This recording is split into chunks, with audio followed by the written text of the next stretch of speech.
Assalamu alaikum. I hope you all are fine. So today's topic is friction. This is important topic. So let's start. First of all, again we have to understand about what is friction. So friction basically simply tell us how many parts of a whole we have. हमें सिर्फ ये पता था friction की किसी whole के कितने parts हैं. ठीक है, अगर हम एक एग्जांपल ले लें कि हमारे पास एक पिज़्ज़ा है और वो पिज़्ज़ा पूरा फुल है, गोल है पूरा, उसके हमने कोई हिस्से नहीं किए हुए, तो वो उसको हम बेसिकली कहेंगे होल. अब मैं उसके 4 हिस्से कर रही हूँ, उसको काट रही हूँ, 4 हिस्से कर रही हूँ, तो मैंने बेसिकली उसके क्या किए, पार्ट्स किए. जब मैंने वहाँ से एक हिस्सा लिया तो इट बिकम्स 1/4. ठीक है. You can recognize a fraction by slash that is written between the two numbers. अगर मैंने पिज़्ज़ा का एग्जांपल लें तो 1/4 बीच में हमने स्लैश देकर बेसिकली इन दो नंबर्स को हमने फ्रैक्शन फॉर्म में लेकर आ गए. ठीक है. Then we have a top number the numerator and bottom number the denominator. जैसे 1/4 1 जो है टॉप नंबर है, उसको हम न्यूमरेटर कहते हैं, और जो नीचे वाला नंबर होता है उसे डिनोमिनेटर कहते हैं. अगर आपको याद ना रहे तो डी डाउन के हिसाब से आपने याद रखने हैं. ठीक है. अब एक हम टर्म पढ़ते हैं इक्विवेलेंट फ्रैक्शन. अब इक्विवेलेंट बेसिकली इक्वल टू को हम बोलते हैं. ठीक है. अब अगर हमारे पास एक फ्रैक्शन है 4/8 एंड 2/4, तो ये बेसिकली कोई डिफरेंट नहीं है इनमें. ये लिखे हुए डिफरेंट तरीके से है, बट ये इक्वल हैं दोनों. ठीक है, ये सेम है. अब हम बेसिकली करते क्या है, जब हमारा 4/8 है तो हम इसको सिंपल फॉर्म में करके, सिंपल फ्रैक्शन फॉर्म में 2/4 करके लिखते हैं. ठीक है. तो हम कह सकते हैं कि 4/8 बेसिकली 2/4 का इक्विवेलेंट है. अभी 2/4 को और हम सिंप्लीफाई कर सकते हैं 2 की टेबल के साथ. 2 1 2 2 2 4, तो इट बिकम 1/2. ठीक है. तो ये तीनों जो हैं बेसिकली इक्विवेलेंट है. अगर आप 4/8 लिखेंगे और 1/2 अगर आपने बीच में इक्वल की साइन दी है, दैट्स मीन ये दोनों इक्वल हैं, बराबर हैं. ठीक है.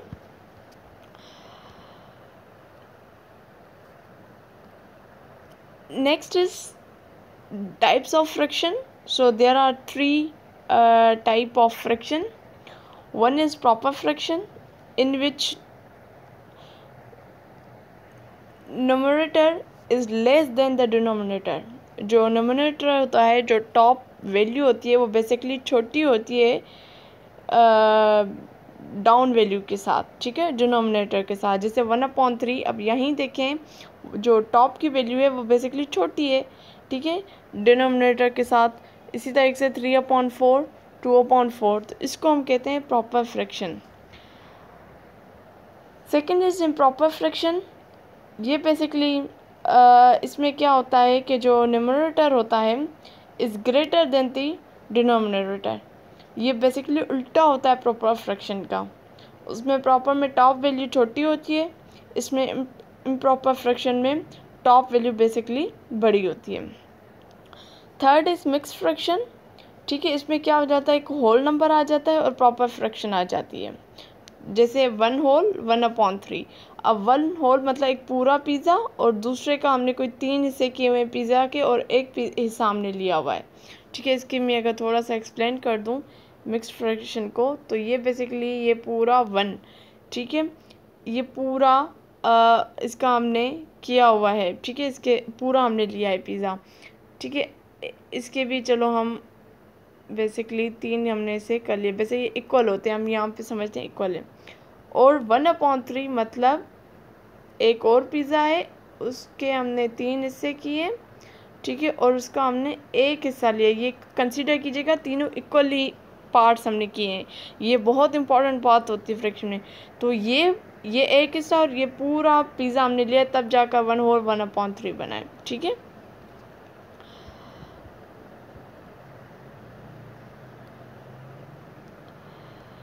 Now adding fraction. अब अगर हम फ्रैक्शन है हमारे पास दो फ्रैक्शन है और हम उनको ऐड कर रहे हैं तो उसके डिफरेंट तरीके हैं। अच्छा, अगर हम ऐड कर रहे हैं और हमारे पास जो फ्रैक्शंस हैं उनकी जो जो नीचे वाली वैल्यू है, जो डिनोमिनेटर है वो सेम है, तो वो फिर तो इजी है, बहुत इजी है उसको ऐड करना। सिंपल क्या होना है, जैसे यहाँ पे दो हम फ्रैक्शन देख रहे हैं 1/4 और 1/4। आप देखें दोनों के जो डिनोमिनेटर है वो सेम है, 4 ही है। तो क्या करना है, बिल्कुल डिनोमिनेटर सेम रखकर ऊपर की टॉप वैल्यू जो भी होगी दोनों को ऐड करेंगे। जैसे यहाँ पे भी 1 है, यहाँ पे भी 1 है, दोनों को ऐड करेंगे तो इट बिकम 2/4। इसको और हम सिंपल फॉर्म में करके लिखेंगे तो इट बिकम 1/2। ठीक है, ये बहुत इजी होता है अगर आपके जो डिनोमिनेटर है वो बहुत सेम हो, दोनों अगर सेम हो तो। अब अगर जहाँ पे डिफरेंट डिनोमिनेटर्स हों तो फिर वहाँ कैसे हो, वहाँ पे भी दो पॉपुलर मेथड्स हैं जो मोस्टली यूज़ किए जाते हैं। एक है लीस्ट कॉमन डिनोमिनेटर और दूसरा है कॉमन डिनोमिनेटर। सबसे पहले हम नंबर 1 अंडरस्टैंड करते हैं, that is the least common denominator. ठीक है, इसमें हम क्या करते हैं, इसके 3 बेसिकली स्टेप्स हैं, 3 के लें या 2 के लें, 3 बेसिकली। ठीक है, सबसे पहले find the least common multiple, 3 है स्टेप। ठीक है, सबसे पहले आपने लीस्ट कॉमन मल्टीपल्स आपने फाइंड करने हैं, कैसे वो हम आगे करेंगे। दूसरा, उनको फिर आपने चेंज करना है each fraction to make the denominator the same as the least common denominator, किस तरीके से करना है वो भी हम करेंगे। थर्ड, फिर हमने उनको ऐड या सब्सट्रैक्ट जो हमें कमांड दी हुई होगी हम उस हिसाब से करेंगे। ठीक है, तो स्टार्ट करते हैं, तीनों जहन में आप पॉइंट्स रखें। अब उन तीनों को सामने रखते हुए हम करेंगे। कौन सा हम कर रहे हैं, लीस्ट कॉमन डिनोमिनेटर, जिसको हम लीस्ट कॉमन मल्टीपल भी कहते हैं। यहाँ पे स्टार्ट करते हैं। सबसे पहले हमें दो फ्रैक्शंस दी गई हैं, 1/3 + 1/6। कहा गया है कि इन दोनों को ऐड करें। इस क्वेश्चन को देखते हुए ही आप अंदाज़ा लगाएं कि जो डिनोमिनेटर है वे दोनों के डिफरेंट है, सेम नहीं है। तो सबसे पहले हम क्या करेंगे, 1/3 के जो 3 है बेसिकली जो डिनोमिनेटर, हम उसके मल्टीपल्स निकाल लेंगे। हमने निकाल लिए 3, 6, 9, 12, 15, 18, 12। उसके साथ ही जो 6 है, जो दूसरी फ्रैक्शन हमें दी गई है 1/6। अब 6 के भी जो है लिस्ट मल्टीपल ऑफ 6 के हम कर लेंगे। ठीक है, उसके इनलिस्ट कर लेंगे कि 6 के ये मल्टीपल्स है। उसके बाद हमने इनलिस्ट कर लिए। उसके बाद हमें जो करना है, हमने स्मॉलेस्ट नंबर फाइंड करना है। ठीक है, जो कॉमन हो दोनों में। अब जैसे अब हम यहाँ पे देखें, मल्टीपल ऑफ 3 में देखें तो 6 जो है, और 3 में जो मल्टीपल ऑफ 3 में देखें तो 6, और मल्टीपल ऑफ 6 में देखें तो 6। ये दोनों में देख लिया तो 6 बेसिकली लीस्ट कॉमन मल्टीपल है। ठीक है, मिल गया हमें।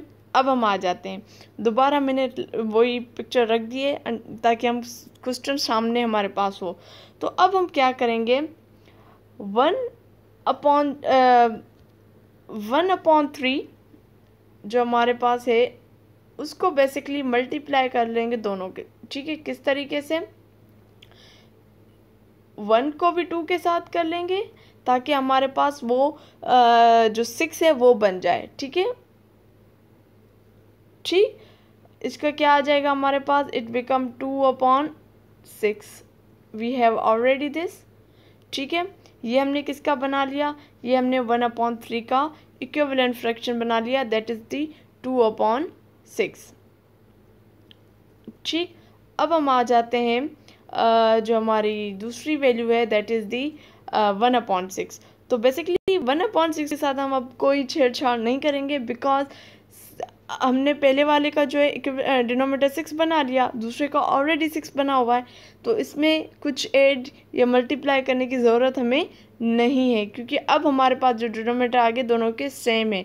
अगर दूसरी फ्रैक्शन का भी डिनोमिनेटर सेम ना होता तो फिर हम उसको भी करते हैं। ठीक है, अब क्या करना है, अब सेम आ गया, सिंपली हम उन दोनों को प्लस कर लेंगे। मतलब चलो यहाँ पे हम कर लेते हैं, पहले वाले का हमारे पास क्या आया 2/6 प्लस दूसरे का ऑलरेडी भी है 1/6।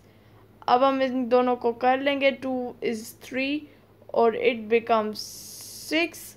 ठीक है, ये हो गया। अब चाहें तो आप इसको और ज़्यादा जो है सिंप्लीफाई भी कर सकते हैं, 3 1 ज़ा 3, 3 2 ज़ा 6, सो 1/2।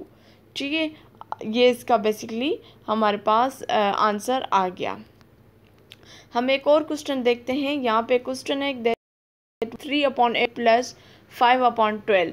अब इसमें हमें देखना है, so first we have to follow the first step, that multiple of 8 and multiple of 12 हमने बना लिए।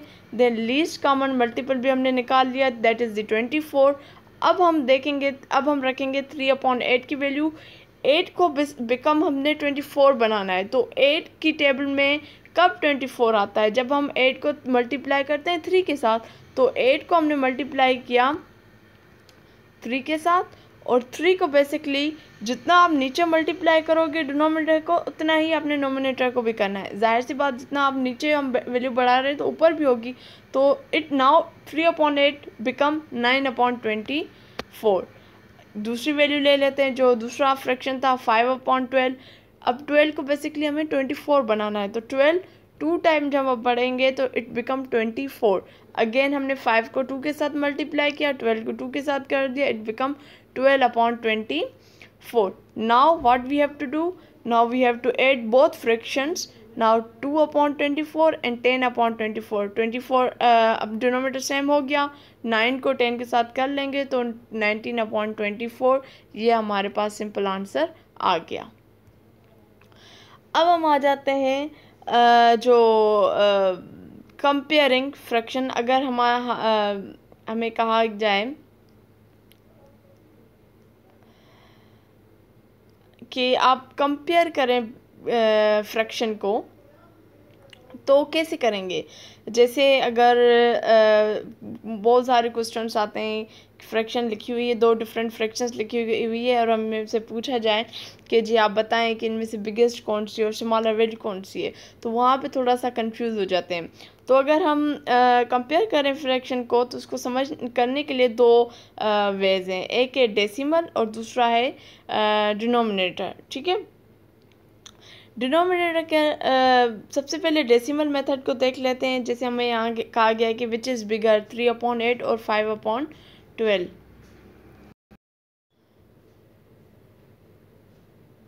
तो हम कैसे करेंगे। ठीक है, अब उसको करने के लिए सिंपल है कि हम कन्वर्ट कर लें दोनों फ्रैक्शंस को किस में, डेसिमल में। ठीक है, जैसे 3/8 को अगर हम देखें तो यहाँ पे हमने इसको फ्रैक्शन में कर लिया तो 0.375 आ गया, और अगर हम 5/12 को करें तो इट बिकम 0.4166। अब हमें पता कैसे चले कि कौन सी वैल्यू डेसिमल को करने के बाद भी कैसे पता चले कौन सी है। अब हम देखें 0.33 हमने ये प्रीवियस टॉपिक्स में पढ़ा है कि डेसिमल के बाद जो पहला डिजिट होता है उसकी जो प्लेस वैल्यू होती है वो 10th होती है। अब हम यहाँ एक जो हमें डेसिमल की वैल्यू मिली और जो दूसरी डेसिमल की वैल्यू, हम दोनों के 10th को कंपेयर करेंगे। ऑब्वियसली जो 10th बड़ा होगा बेसिकली वो वैल्यू बड़ी होगी। जैसे यहाँ पे 0.3 और वहाँ पे 0.4, तो इसका मतलब 0.4 किसका था, 5/12 का था, तो मतलब 5/12 इज़ बिगर। ये एक तरीका है, डेसिमल मेथड है जिसके थ्रू हम कंपेयर करते हैं फ्रैक्शंस को। अच्छा, अब हम आ जाते हैं कंपेयर करने के लिए कि विच इज़ बिगर 3/8 और 5/12।